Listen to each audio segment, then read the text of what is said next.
Amigos de Doctor O, buenas tardes, buenas noches. Soy el doctor Jorge Oblitas, médico internista, y hoy estamos nuevamente en este programa para que tú puedas hacer todas las consultas en salud. Nos acompaña hoy la doctora Alejandra Mendoza, ella es especialista en imagenología, con quien ya hemos conversado anteriormente sobre patología de la mujer. Hoy vamos a volver a incidir porque nos parece que es un tema importantísimo, sobre todo desde el punto de vista para la prevención. Doctora, buenas noches, gracias por estar aquí. Buenas noches, doctor. Nuevamente gracias por la invitación y bueno, prestos a brindar toda la información. La ecografía es un método no invasivo en el cual se pueden observar los órganos internos. Ha cobrado muchísima relevancia desde el siglo pasado, sobre todo para la exploración, en el caso de la mujer, de los órganos internos, el útero, anexos, y se la utiliza bastante de manera preventiva.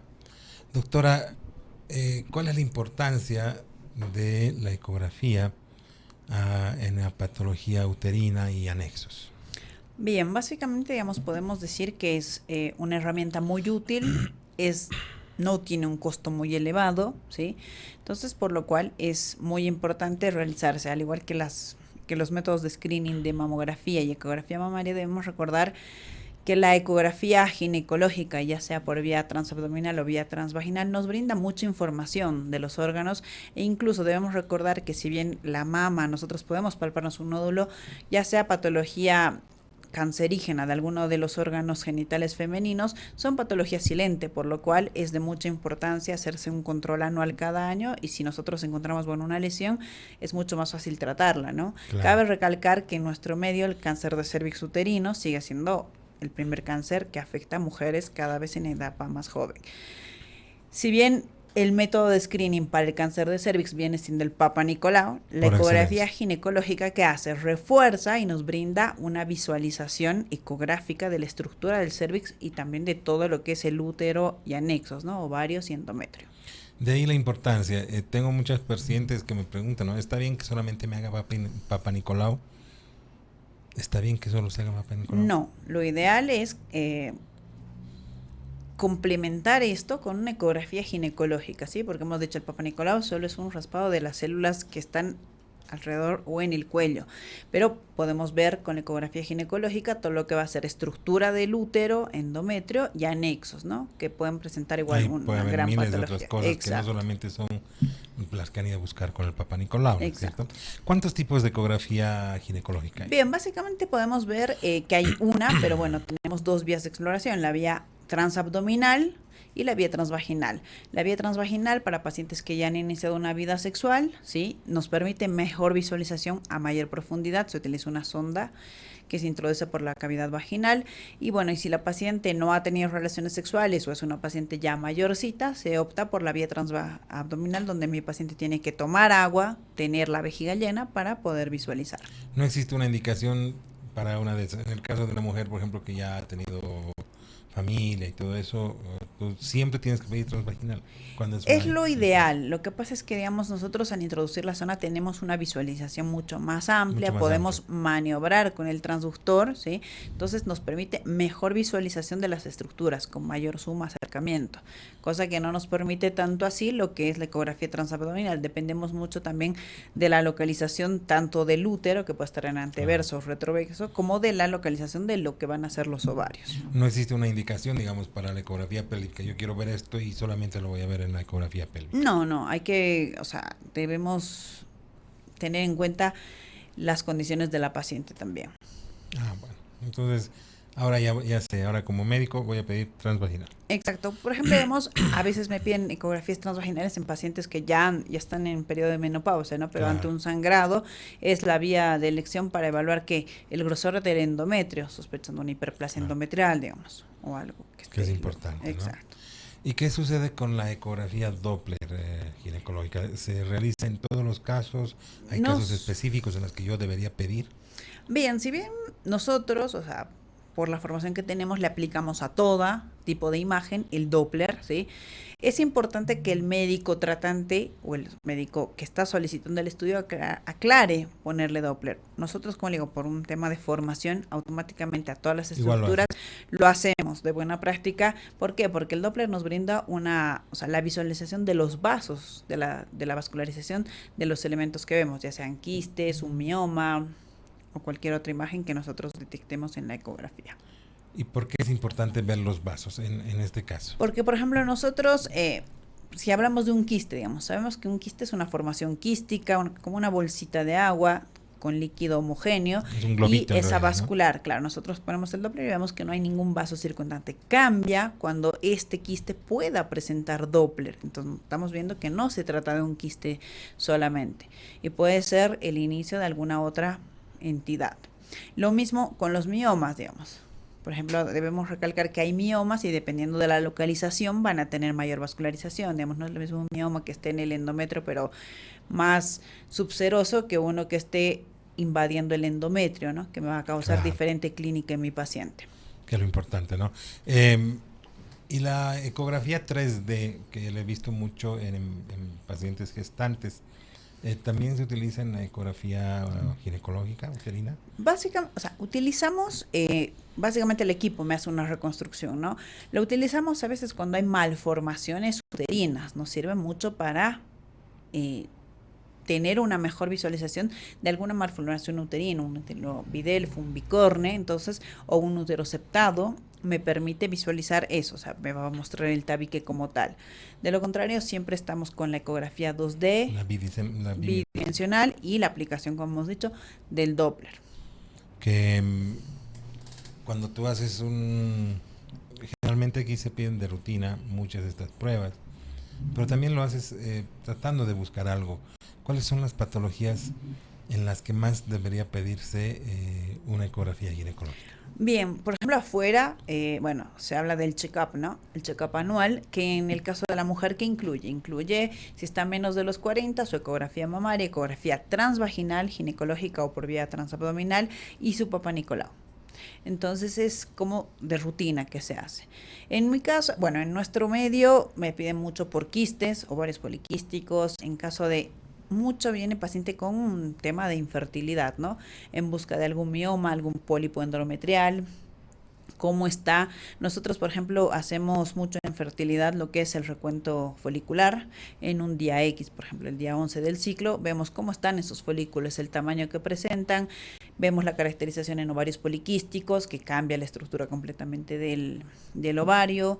También nos piden si viene derivado de cualquier otro lugar y solo han detectado o han descrito una masa, nosotros lo que hacemos es aplicar de nuevo el Doppler, ver la caracterización, si tiene tabiques, si tiene vasos, si tiene componente sólido o líquido, es netamente sólido, cómo está la distribución de los componentes, porque hemos dicho, podemos ir desde un quiste simple a un endometrioma, un quiste hemorrágico, entonces nosotros evaluamos todo eso. Doctora, ¿y cuánto tarda? Porque hay mucha gente que creo que todavía no se la ha hecho y siempre me preguntan, ¿no? Me va a doler, es peligrosa, inclusive la gente embarazada tiene miedo de hacer seguimientos ecográficos porque creen que es peligroso para el bebé.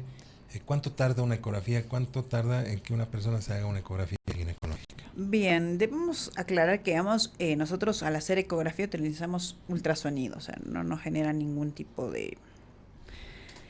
en el producto ninguna alteración. Es que pasa que nosotros no tenemos, digamos, un tiempo establecido. A veces si en el seguro te dan, ¿no?, 20 minutos, 15 minutos y uno tiene que adecuarse al tipo de paciente y a lo que nos encontramos ahí.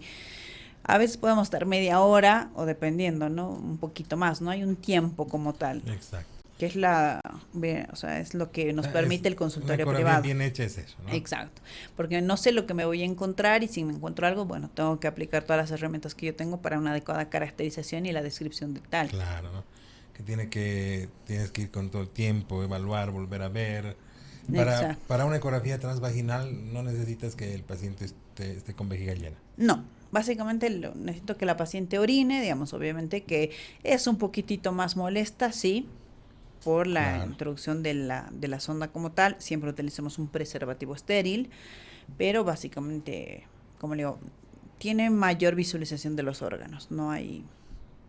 No A lo mucho podría ser la molestia que presente mi paciente. A diferencia de la ecografía, que es por vía suprapúbica, necesito que mi paciente sí esté con vejiga llena, que tenga ganas de orinar básicamente, y nosotros comprimimos, ¿no? Claro. ¿Cuál es la utilidad de la ecografía en la evaluación de las masas anexiales? Bien, básicamente es muy útil porque nos permite caracterizar esta, ¿no? Y si bien nosotros nos acercamos a un cierto diagnóstico, no decimos, pues, o sea, nosotros podemos decir, por sus características podría corresponder esto versus esto, se sugiere, o sea, un estudio de mayor complejidad, como puede ser en este caso la resonancia magnética, que es el estudio de elección con contraste. ¿Para qué? Para la adecuada caracterización y el comportamiento en las fases distintas que tenga esa masa.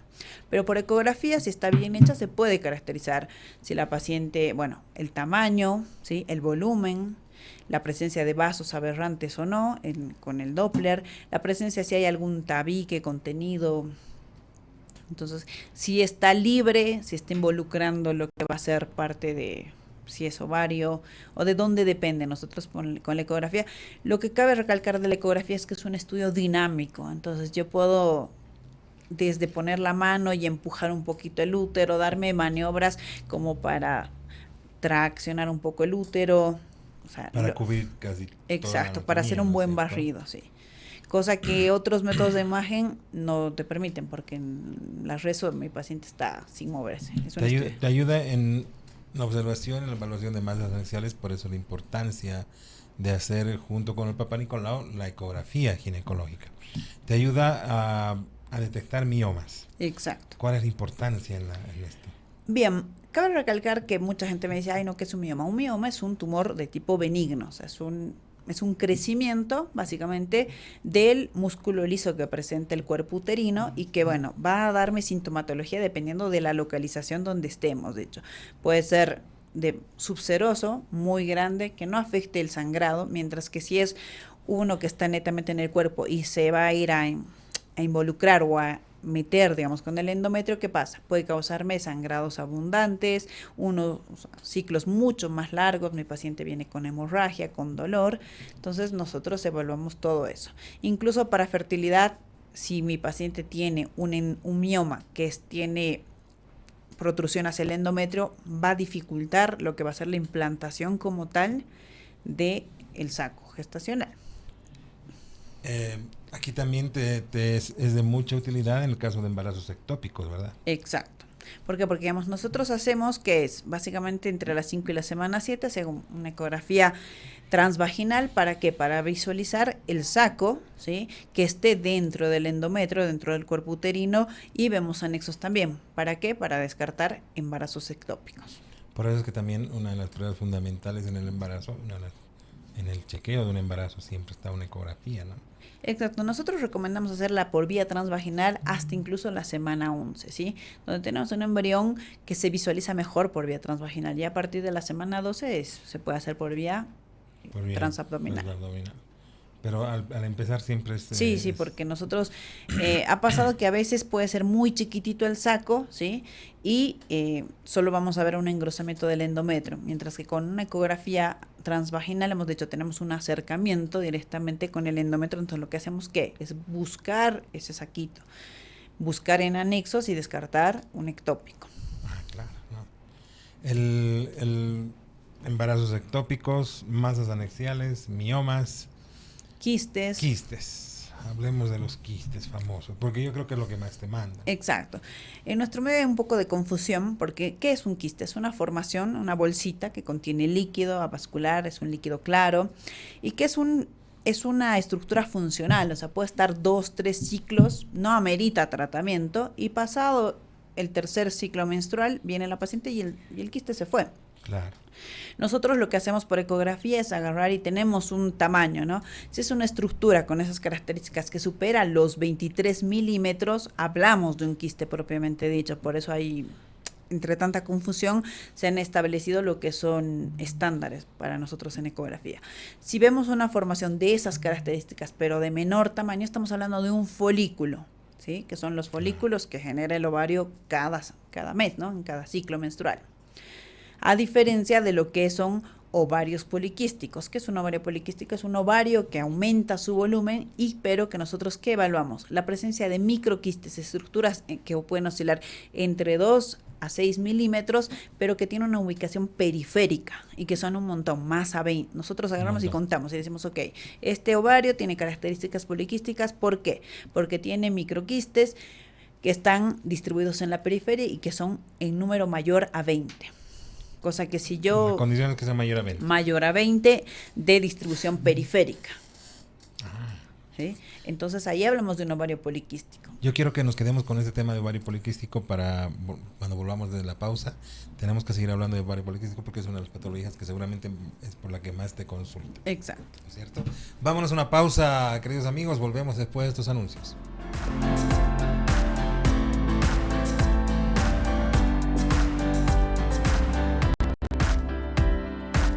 Nos vamos a la primera pausa acá en Doctor O, como siempre agradeciéndole por seguirnos todos los lunes y miércoles a partir de las 19 horas. La primera pausa viene con un consejo muy importante para que usted lo tome muy en cuenta. Desde hace más de 35 años, los bolivianos aliviamos los síntomas de la gripe y el resfrío común con Refrianex. Ahora también en su presentación de contenido tradicional. Refrianex, siempre contigo, a cada momento. Siga con nosotros, volvemos en breve.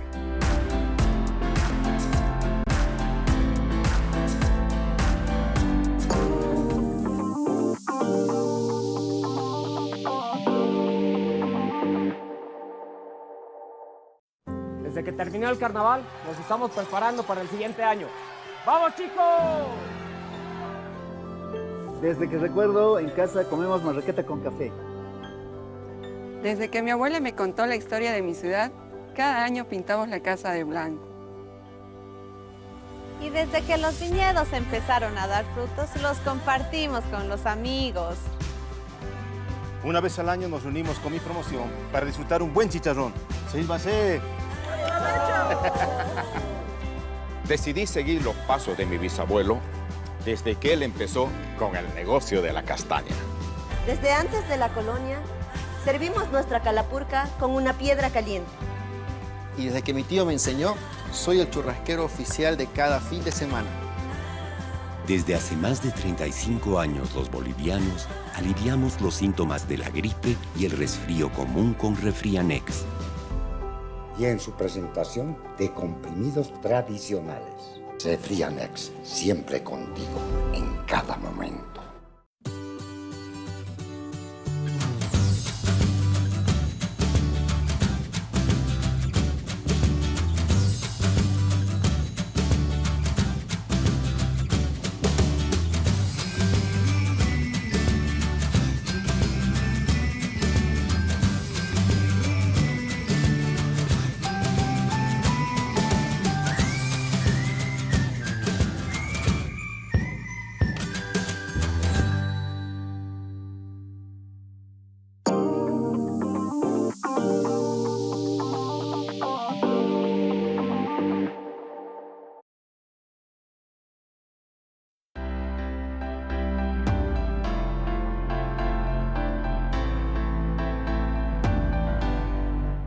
Nos acompaña como siempre en el programa la Clínica Alemana, que ahora tiene un centro de salud, la red de salud alemana en Achumani, en la zona sur, donde tú tienes 25 especialidades para que puedas ir a consultar lo que tú necesites en cuanto a salud.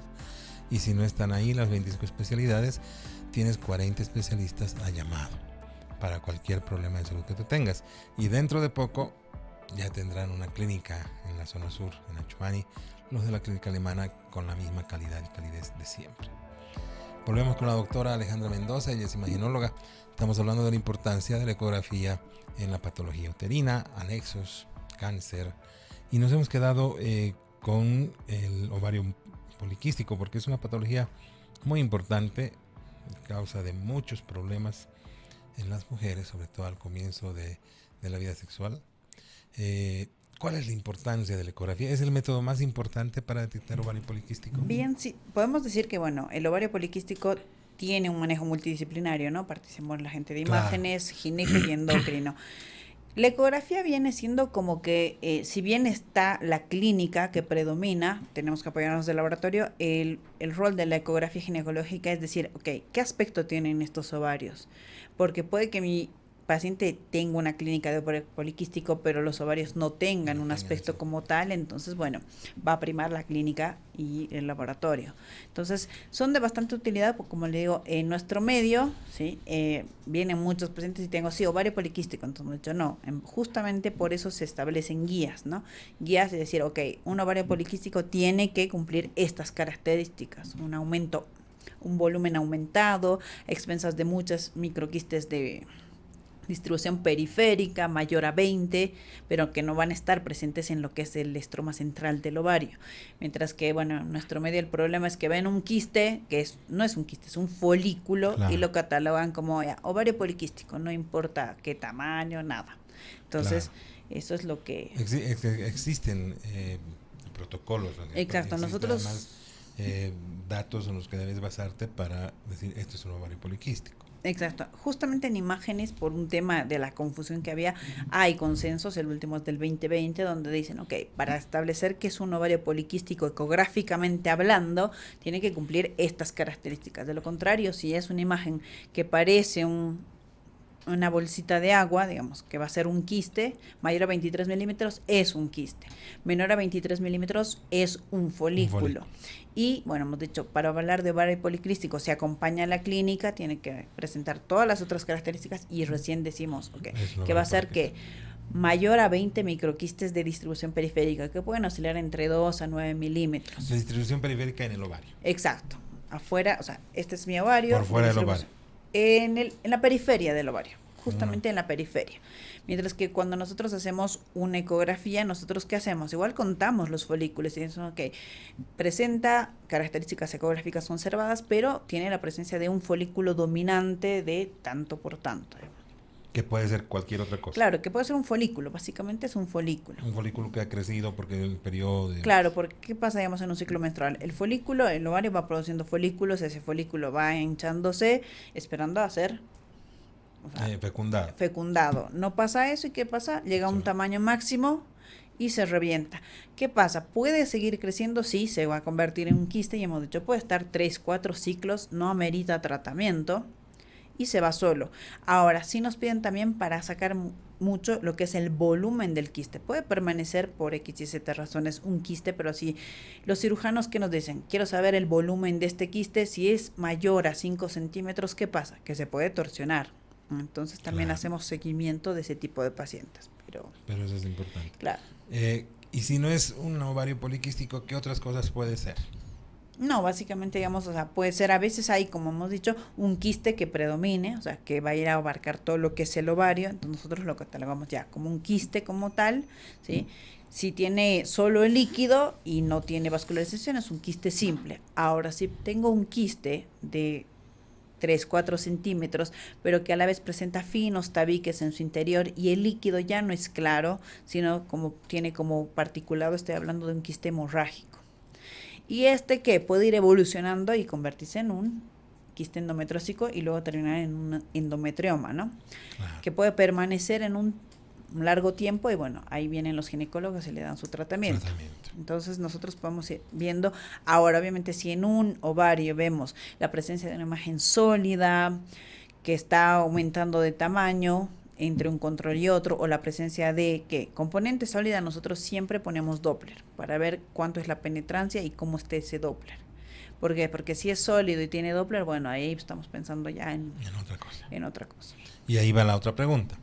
Se diferencia, ¿cómo se puede diferenciar un quiste benigno, una masa benigna de una masa maligna? Bien, básicamente, digamos, hablando de ovario, nosotros sabemos que patología benigna es quiste, un quiste hemorrágico, un folículo, o sea, un ovario poliquístico. Cuando nosotros vemos una imagen, como hemos dicho, sólida, ¿sí? Con presencia de vasos, de Doppler bastante penetrante, bueno, que va a ir aumentando de tamaño entre un control y otro, nosotros ya sabemos que ya no es un... Que ahí hay que una estudiar alta más probabilidad, pero aquí no hay una clasificación como en mama, por ejemplo, que tiene BRAF. Nosotros manejamos el ORATS. Ya. que básicamente igual, tenemos unos RATs desde el 0 hasta el 5 netamente. Entonces, ¿qué hacemos? Nosotros, por ejemplo, unos RATs, uno es, no tengo ningún hallazgo. Unos RAT 2, ¿qué es? Es un quiste simple. Unos RATs 3, lo mismo, si presenta algún tipo de tabique, manejamos tamaños. Y unos RATs 4 y 5, ya estamos hablando de una imagen sólida, vascularizada, que tiene componente sólido y que se sugiere, bueno, seguir la secuencia diagnóstica. Nosotros manejamos el ORATS. Eso ya es tierra del ginecólogo, del oncólogo. Claro, nosotros agarramos y, por ejemplo, ponemos ORAT 5, ¿no? Hemos dicho, evaluamos tanto el tamaño, si es un quiste unilocular, bilocular, si tiene múltiples quistes, si tiene o es una imagen multiloculada, todo eso lo evaluamos. Le asignamos un ORAT y también nos permite el ORAT hacer una recomendación igual que el BIRAT. Es decir, ok, nosotros generalmente ponemos una notita abajo que dice, se sugiere, seguir secuencia diagnóstica, y en este caso, entre paréntesis, resonancia magnética con contraste. ¿Por qué? Porque es el método de imagen para evaluar esa imagen en distintas fases y ver si realmente se trata de alguna patología benigna que nos permite la resonancia, ver la extensión de esta, hacer una adecuada estadificación del... ¿Alguna vez he visto ecografías con contraste? ¿Todavía se hacen? No, ya básicamente en nuestro medio ya no hacemos, digamos. Con la resonancia tenemos. Con la resonancia tenemos, que es el método sobra, de... ¿no? ¿Qué sucede con la ecografía y su importancia en la observación de pólipos? Bien, básicamente cuando nos derivan pacientes es cuando igual te refieren, ¿no? El médico sangrado, o que un ciclo dure más de 5 días, el sangrado sea abundante, entonces nos piden que evaluar. Ante la sospecha de un pólipo, nosotros igual recomendamos, ¿no? Que sea postmenstrual inmediato. ¿Por qué? Porque nosotros sabemos que ese endometrio va a sangrar, vamos a encontrarnos con un endometrio finito y es mucho más fácil que identificar al pólipo. Que puede ser un pólipo sesile, que esté dependiendo netamente del endometrio, o su pequeño pedículo, ¿no? Que pueda ser pediculado. Que básicamente hemos dicho que va a generarle, en el caso de que sean sangrados abundantes y mucho más dolorosos, o en el caso de una paciente que quiere embarazarse, puede tener la historia de embarazos, pero con pérdidas sin ningún esfuerzo, abortos espontáneos, o que directamente esté intentando y no se pueda embarazar. Entonces ahí nos ponemos a estudiar a los pólipos. ¿Tú me puedes decir las características más importantes de un endometrio, de una ecografía ginecológica normal? Por ejemplo, en cuanto al grosor del endometrio, ¿qué cosas deberían llamarnos la atención? Bien, básicamente nosotros ¿qué evaluamos? Evaluamos la ecogenicidad. Generalmente siempre es blanquito, hiperecogénico. Vemos que sea en toda su extensión homogéneo, porque puede presentar desde microquistes hasta que esté desdoblado por una presencia de escaso líquido, ¿no? Que en ese caso nosotros decimos desdoblado, con la presencia. Siempre medimos de borde a borde cuánto. Y bueno, dependemos mucho de la edad de la paciente y el momento, si está en la edad reproductiva, el momento del ciclo. ¿Por qué? Porque va cambiando. Desde un endometrio fino, que es postmenstrual, día 11 podemos tener un endometrio hiperecogénico ya de 10, 11 centímetros y más, llegando a la ovulación vamos a tener un endometrio trilaminar mucho más gruesito, que esté esperando que la anidación básicamente. Entonces depende mucho, como hemos dicho, de la paciente, de la edad de la paciente y del grosor. Ahora sí nosotros manejamos un tamaño o una medida cuando mi paciente es menopáusica, ¿no? Se hace control y sabemos que el grosor endometrial no debe superar los 5 milímetros. Hasta 5 milímetros es permitido. Mayor a 5 milímetros, aunque mi paciente no tenga sangrado ni nada, y vemos que ese endometrio puede estar engrosado y aparte con la presencia de microquistes, estamos hablando o nos hace sospechar de una hiperplasia endometrial. Ahí ya paramos las orejas. Exacto. Entonces el ginecólogo a veces prefiere, o controlarlo, dependiendo, me ha tocado pacientes que el ginecólogo me dice, ¿para qué voy a tocar a una paciente si no tiene clínica? Ha venido un control netamente, me dice, vamos a controlar en 6 meses, a ver si se ha mantenido, porque hemos tenido una paciente que se ha mantenido así. Y ella dijo, si no estoy sangrando, no tengo molestias, quiero que solo me controlen por ecografía. Pero está con el endometrio engrosado. Claro, ahí estamos hablando, entonces ya depende mucho también del criterio médico, ¿no? Del ginecólogo. En lo poco que sé de este tema, un endometrio engrosado no es una buena noticia. No, o sea, ahí toca hacer una biopsia para ver, o sea, nosotros lo manejamos como aumento del grosor, que podría tratarse de un hiperplasia endometrial, ¿no? Como hemos dicho, yo voy a tener un endometrio engrosado y con presencia de microquistes muy pequeñitos, de 1 a 2 milímetros. ¿En qué etapa del ciclo menstrual es mejor hacerse una ecografía? Postmenstrual inmediato. O sea, si 2, 3 días. Exacto. Si mi paciente nos empieza hoy con el sangrado y le dura 5 días, al día sexto, perfecto. ¿Por qué? Porque me voy a encontrar básicamente incluso con un cervix medio abierto y me permite ver mejor el endometrio. Pero eso no te impide hacerlo en cualquier otra etapa. No. Sobre todo si vas a ver ovarios. Exacto. Anexos, por ejemplo, si es por un tema de estimulación folicular o quiero ver recuento folicular, lo ideal que me piden es día 11, porque ya estamos empezando a ver que van a ir aumentando. Entonces ellos quieren ver cuántos folículos tengo y qué tamaño tienen esos folículos, porque ellos evalúan para ver si van a empezar lo que es estimulación, ¿no? Con ciclofeno, con algo. El tamaño, les importa el tamaño. O sea, es como la reserva ovárica que tiene. Y justamente esa es la siguiente pregunta. ¿Cuál es la importancia de la ecografía en todas estas terapias de fertilidad asistida, ver si yo mamá quiero ver si me puedo embarazar porque no me embarazo, etcétera, etcétera? Bien, bueno, igual lo mismo influye mucho si mi paciente ha estado tomando una terapia, ¿no?, anticonceptiva, pero cuando ya estamos en instancias de una reproducción asistida, a mí me piden mucho lo que es la evaluación como tal del endometrio. Si estamos hablando de un endometrio en cierto día que tiene buena vascularización, que va a tener buena recepción de lo que es el depósito como tal del producto. Si está apto para... Exacto, si es apto, si va engrosando de buena manera y si los vasos tienen buena, o sea, si tiene buena circulación. Pero a veces me ha tocado pacientes que le ponían al producto, ¿no?, la inseminación y no había buena recepción. Entonces se ha visto que depende mucho también del medio interno de ese endometrio, si tiene buena capa de vascularización. Nosotros vemos en esos aspectos hasta dónde llega la circulación de vasos a ese endometrio, si es completamente hasta la fase endometrio-miometrio, si sobrepasa esta fase y si llega. Entonces son patrones que nosotros manejamos. Claro, tienes que ver que primero esté bien irrigado. Exacto, ahí se va vemos la a irrigación. ¿no? Eso. Evaluamos eso básicamente, la irrigación como tal. Y me imagino que también tienes que ver si no hay otras estructuras, miomas, pólipos. Exacto. Nos piden básicamente ver cómo está el útero, ¿no? Si está en condiciones de poder recibir. Si hay miomas. Hemos dicho, a veces los miomas sí van a afectar. Si tengo un mioma que está dentro del cuerpo, o sea, puede ser un mioma intramural, pero que está protruyendo hacia mi endometrio.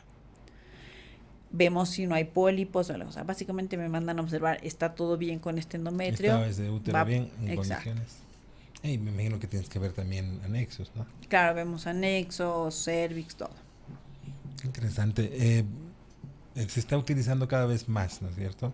Sí. ¿Y qué sucede, por ejemplo, cuando quieres hacer otras pruebas, la histerosalpingografía y demás, que me gustaría que lo toquemos cuando volvamos después de estos anuncios? Ok. ¿Ya? Volvemos después de estos anuncios, queridos amigos.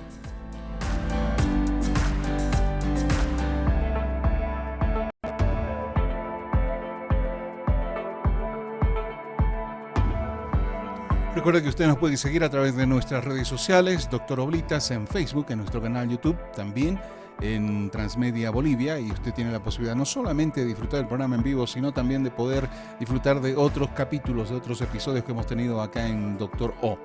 Bueno, quiere indagar, quiere profundizar alguno de los temas, lo invito. Transmedia Bolivia, canal YouTube.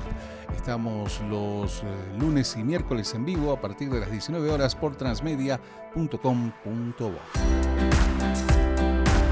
Momento de la segunda pausa, nos vamos con este consejo. Recuerde, cada resfrío usted lo alivia con Refrianex sobres día y noche. Sin estos rituales, nada en la vida sería mágico. Refrianex siempre contigo, en cada momento. Siga con nosotros, volvemos en breve.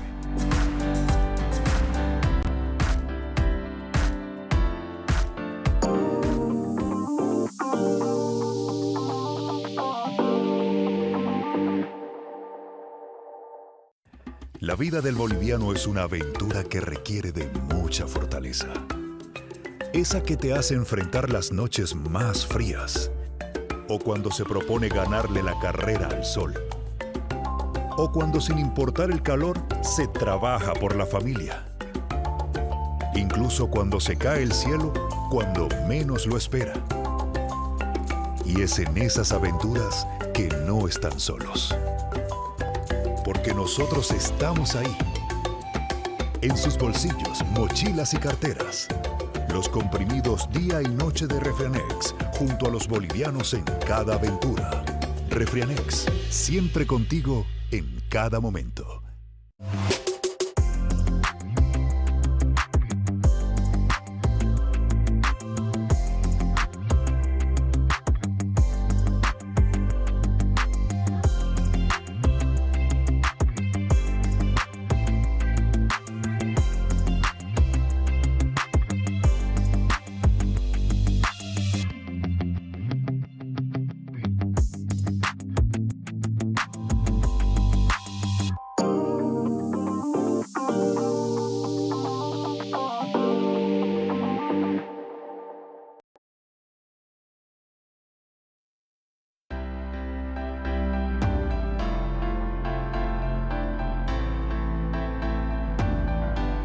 Estamos hablando de la importancia de la ecografía en la patología uterina y anexial con la doctora Alejandra Mendoza. Nos acompaña como siempre la Clínica Alemana y el Centro de Salud Alemana, donde ustedes van a encontrar 25 especialidades para que puedan consultar por cualquier problema de salud que tengan.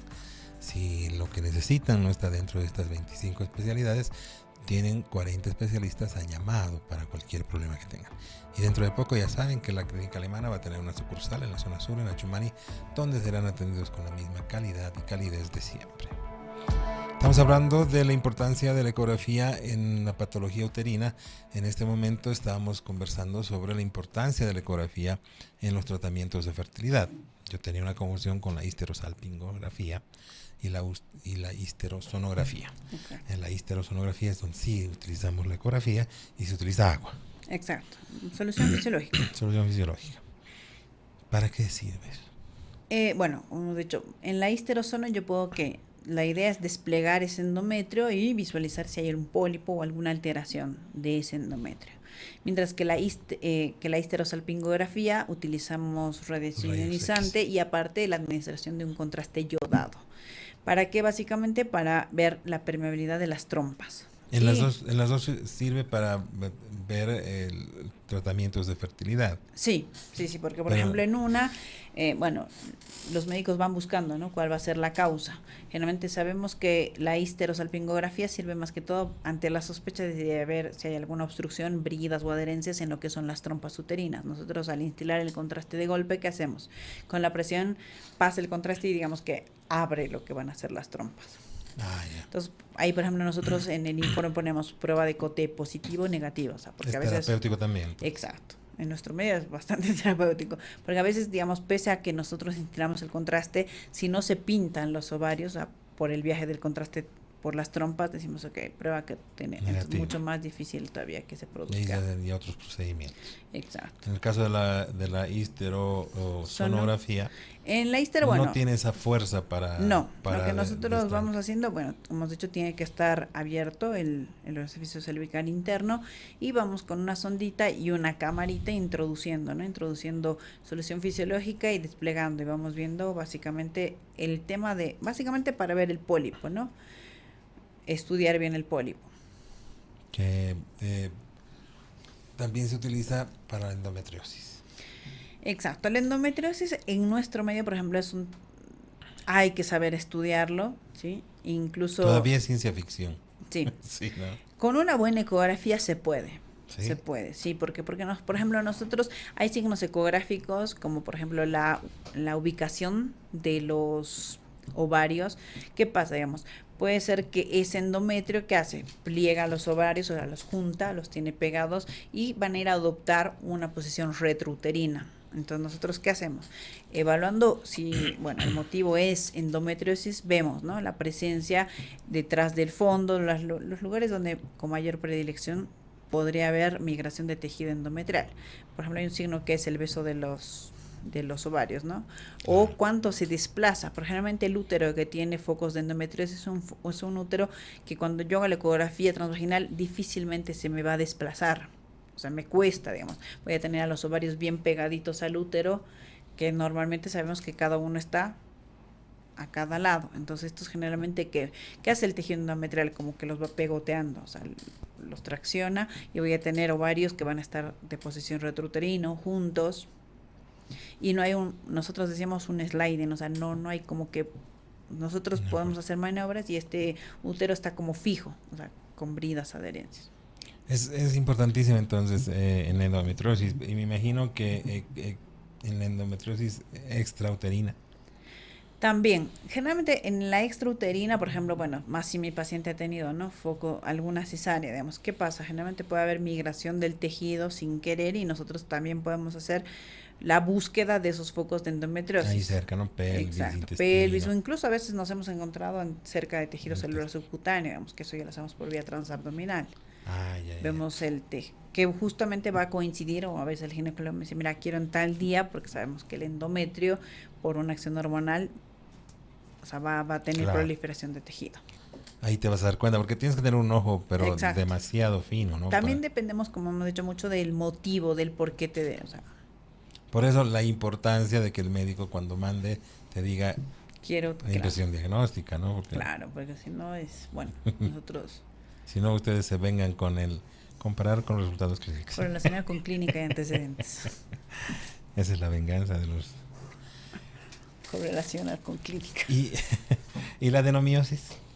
Bueno, ¿qué son la adenomiosis? No es nada más que aquí en nuestro medio igual cuesta clasificarla, porque o no te ponen nada o te ponen un mioma. La adenomiosis es un estadio previo, o sea, es una alteración del cuerpo, o sea, del miometrio como tal, donde se van formando. Puede ser que una adenomiosis vaya a evolucionar ¿a qué? A un mioma. Generalmente son focos, ¿sí?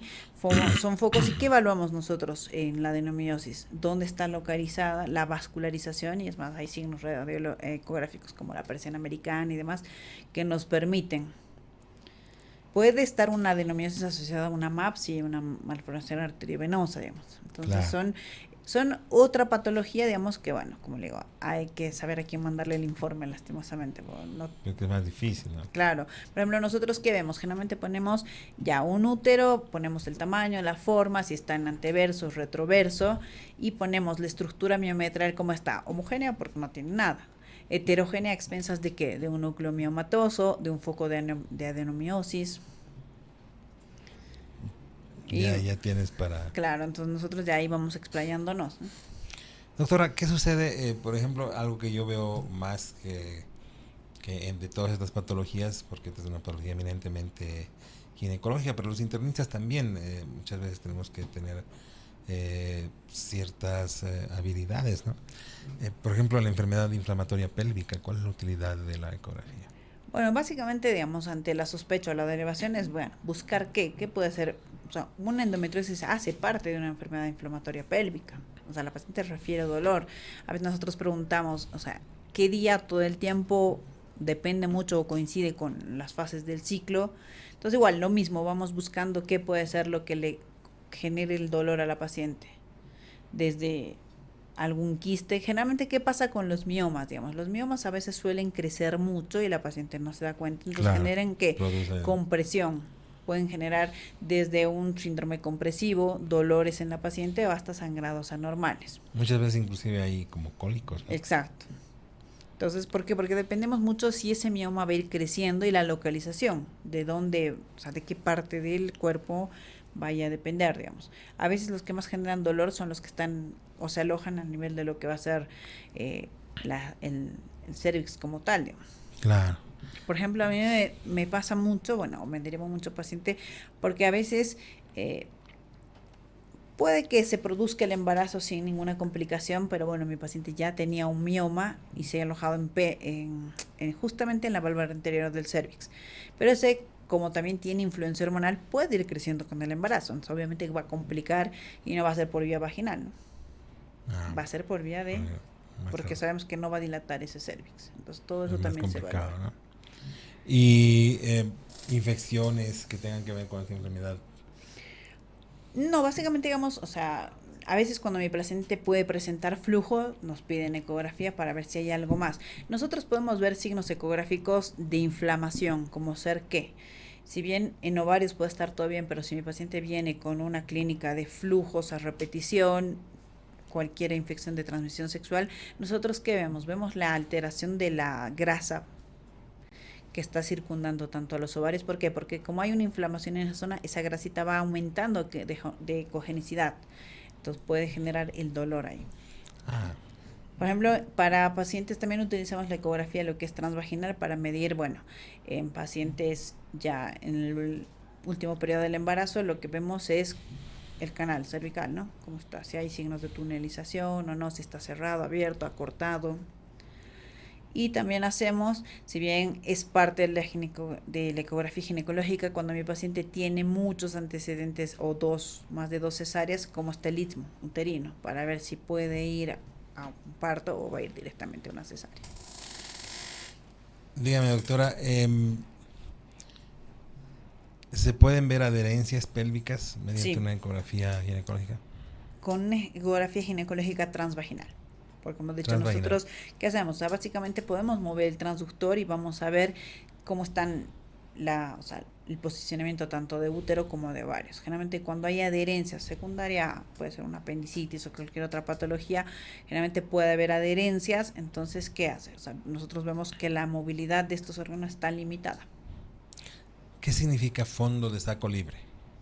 Bueno, nosotros evaluamos el fondo de saco de Douglas, que normalmente está libre, pero puede estar con escaso líquido postmenstrual durante incluso la fase de ovulación.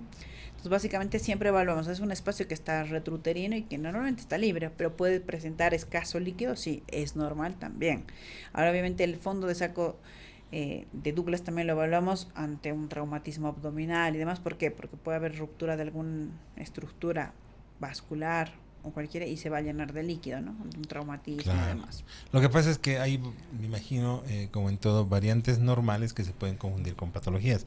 ¿Ocurre lo mismo en esto, en la ginecología ginecológica? Por ejemplo, es normal que nosotros pongamos presencia de líquido en fondo de saco de Douglas. Sí, puede ser mínimo. Obviamente mínimo, ponemos la cantidad, ¿no? Mínimo, que puede ir acorde hemos dicho, al ciclo menstrual. Si ya vemos excesiva cantidad, es algo patológico, o sea, ya no es normal. Y le hago esa pregunta porque me estoy leyendo ya algunas de las preguntas que nos están haciendo. Por ejemplo, tengo aquí, buenas noches, muchas gracias por la información. Me hice una eco vaginal hace varios días, estoy positiva para embarazo, pero no se vio nada, solo un endometrio engrosado con 14 centímetros. ¿Será que estoy embarazada? Bien, en ese caso, bueno, si la paciente tiene un retraso, ¿no? Un retraso menstrual, lo primero que tenemos que hacer es, nosotros le preguntamos, ¿se hizo la prueba en sangre, o sea, la dosificación de gonadotrofina coriónica en sangre, ¿no? Porque nosotros, para ver ecográficamente el saco, tenemos que estar en una semana 5 por vía transvaginal. Ahí yo puedo ver que mi saco, ¿sí? Voy a ver la presencia del saco. ¿Puedo ver un endometrio engrosado? Sí. Y la presencia de un saquito muy pequeño. Entonces dependemos mucho también de si los ciclos de mi paciente eran regulares, irregulares. Entonces, ante la sospecha, siempre lo ideal es hacerse una dosificación de gonadotrofina. Ya. Si te da positiva, porque sabemos que eso va a dar positivo desde el principio, bueno, nosotros procedemos, pero hemos dicho, a veces la gente me dice, tengo 2 semanas. Bueno, no vamos a ver nada. A partir de la semana 5 sí podemos llegar a ver lo que es el saco. Claro. Y ya en una semana 6 la presencia, porque sabemos que primero aparece se produce el engrosamiento del endometrio, va a aparecer el saco gestacional y unos días después va a aparecer lo que es el brote embrionario o el botón embrionario. Fabuloso. Tenemos que irnos a una pausa, la última pausa, pero tenemos como 700,000 preguntas que esperemos podamos contestar. Vamos a una pausa, querido Rick.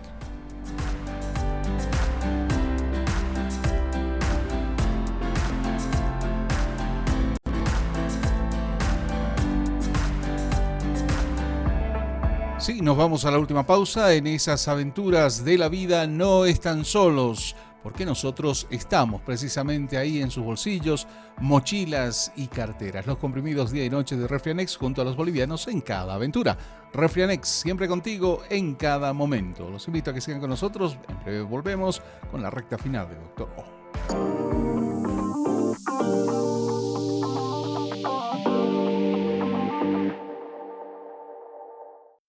Cada año viajan para celebrar su aniversario.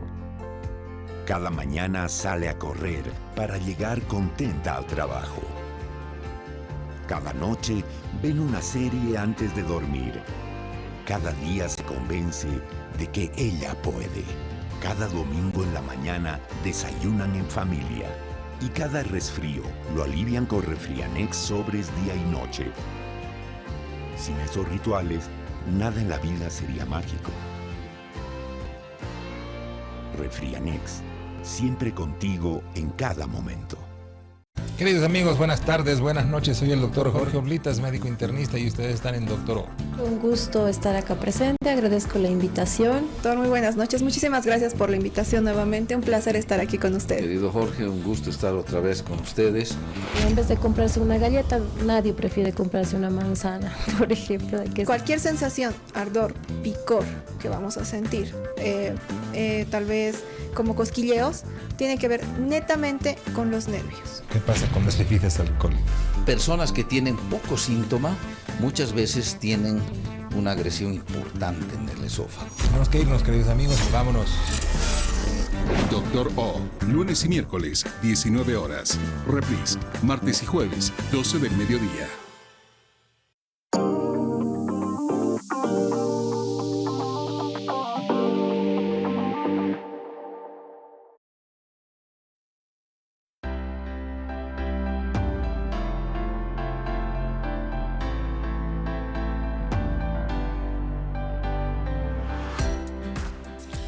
Estamos de retorno con la doctora Mendoza, nos está ayudando a contestar, bueno, está contestando en realidad las preguntas que tenemos como un montón.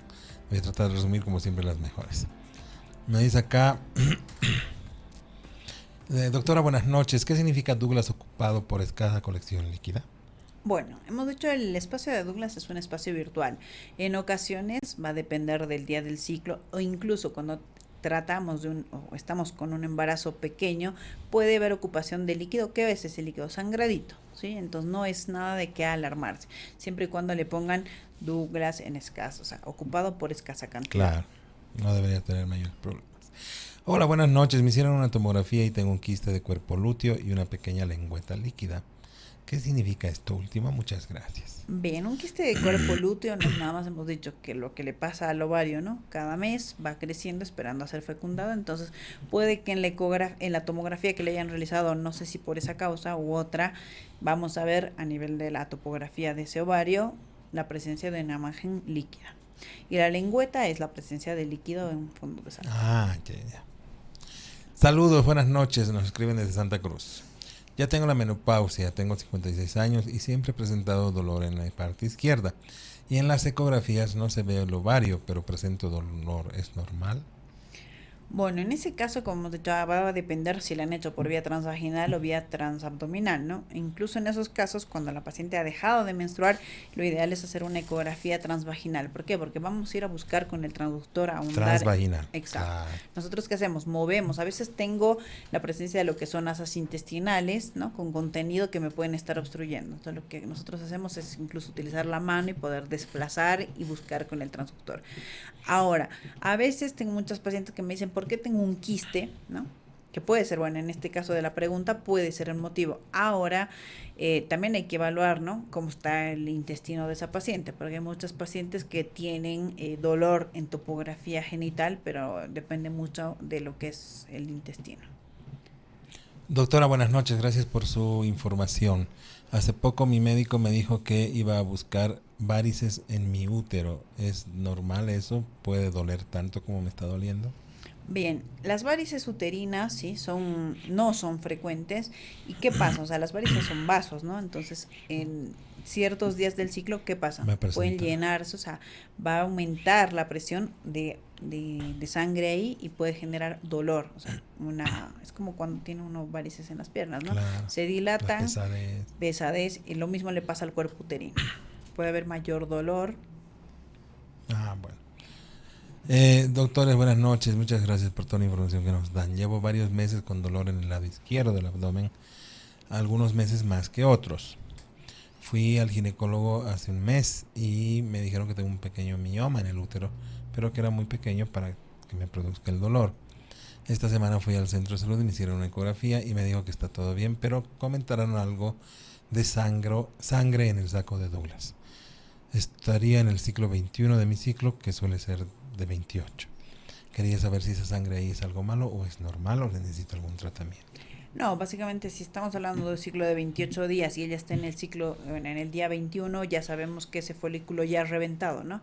Básicamente cuando hablamos de un ciclo menstrual sabemos que ese folículo que ha ido creciendo y que es una formación, una bolsita de agua, ¿qué pasa? Se revienta y donde va el líquido al fondo del saco de Douglas, completamente normal. Eso es normal, no tiene por qué Exacto. asustarse. Ahora va a depender, ella tiene un mioma, va a depender dónde esté localizado el mioma, ¿no? Si es, no sé, en el fondo, en el cuerpo, anterior, atrás, posterior, y la disposición que tenga. O sea, si es netamente en el cuerpo, hay miomas que tienen que, o sea, nosotros le ponemos, ¿no? Proyección subserosa. ¿Qué quiere decir? O sea, está en el cuerpo, pero puede hincharse como un chinchoncito y estar por fuera. A veces comprimen estructuras y es lo que genera el dolor.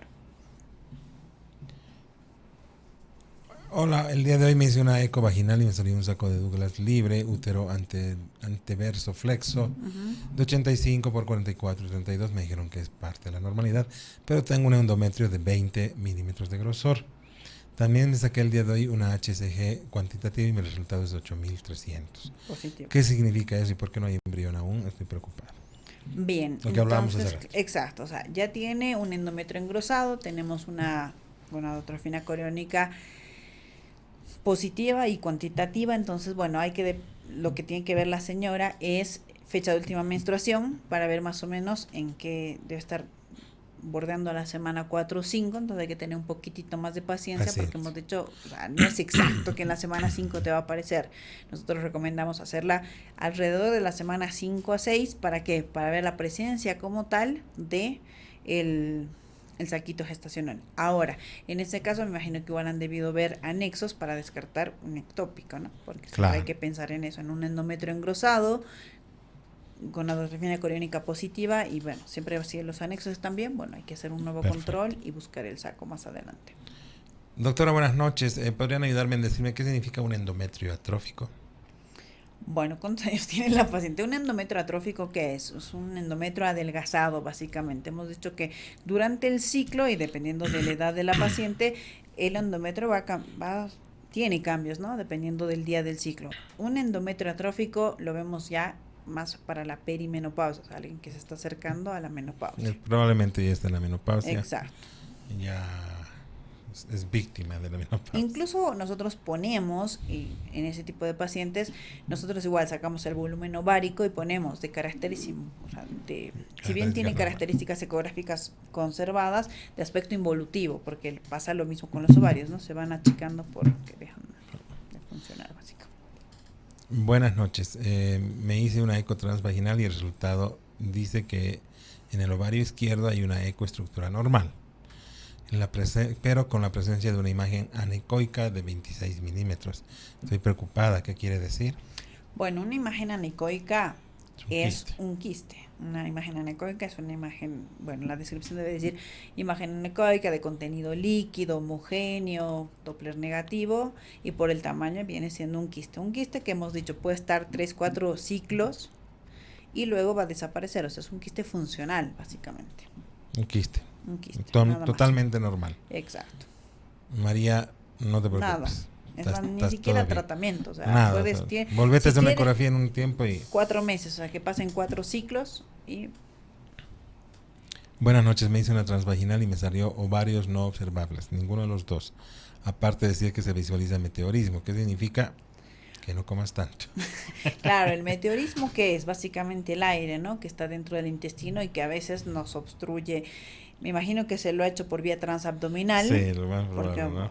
cuando, bueno, la ventaja de la transvaginal, que es que nosotros agarramos y hemos dicho, puedo desplazar el meteorismo, ya sea con mi transductor o con algunas maniobras, y ir a buscar, mientras que por la vía transabdominal, o sea, es una ventana mucho más chica. Pero el meteorismo es presencia Y de mira, aire. tengo otra pregunta parecida. Me dice, ¿por qué mis ovarios no se ven en la ecografía transvaginal? Bueno, en ese caso, bueno, ¿qué edad tiene la paciente? No me dice. Normalmente deberíamos encontrarlos. A veces no se Sí. puede ver, ¿sí? Hay que ver la habilidad de la ecografista. Exacto, la habilidad. la ubicación de ese útero y bueno, hemos dicho, hay que ir a buscarlo. ¿Influye, por ejemplo, el sobrepeso, la obesidad? Claro. Por ejemplo, en esas pacientes gorditas es mejor vía transvaginal. Siempre, porque ¿no? por vía transabdominal No se encuentra tenemos un panícula de pozo importante que limita la visualización.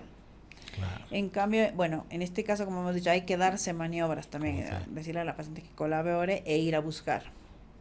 Una de las últimas preguntas antes de que nos vayamos, doctora. El tiempo es nuestro peor enemigo siempre.